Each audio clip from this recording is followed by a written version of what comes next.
რომელიც ცხოველი ხარ შენ? აირჩიე. აი, რომელ ცხოველს აირჩევდი? შენ რომ ცხოველი ყოფილიყავი. დაასახელე. ეგრევე პირველი რაც მოვიდა თავში, ის თქვი და იმახსოვრე. მეორე.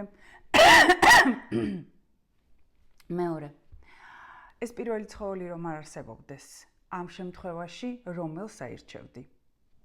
ისე, რაც მოვიდა თავში, წარმოსახვეში და იმახსოვრე, ხო?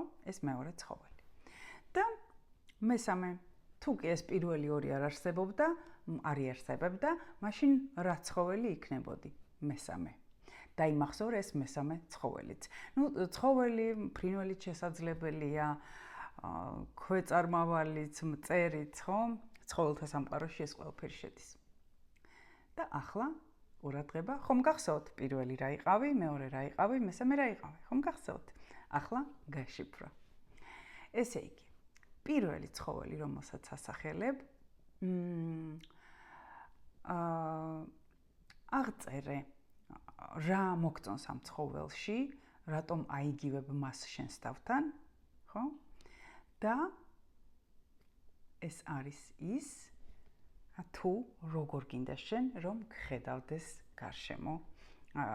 გარემოცვა. საზოგადოება როგორ გინდა რომ აღგიქვავდეს. გასაგებია, ხო? ეს არის შენი სურვილი. ეს პირველი. მეორე ცხოველი, რომელიც დაასახელე, ასევე აღწერე, რატომ აირჩიე ის, რა მოგწონს მასში, რატომ აიგივებ შენს თავთან. და მეორე ცხოველი მიგვითითებს იმაზე, თუ სინამდვილეში როგორ აღგვიქვავენ გარშემო მყოფები. გასაგებია, ხო? მესამე, ეს არის, ასევე უნდა აღწერო, რა თქმა უნდა, რატომ აირჩიე და რა მოგწონს ამ ცხოველში და რატომ აიგივებ შენს თავთან. და მესამე ცხოველი არის იმის მაჩვენებელი, თუ სინამდვილეში ვინ ხარ და როგორი ხარ. ძალიან მაინტერესებს, რა ცხოველები დაასახელეთ პირველიც, მეორეც და მესამეც მომწერეთ რა.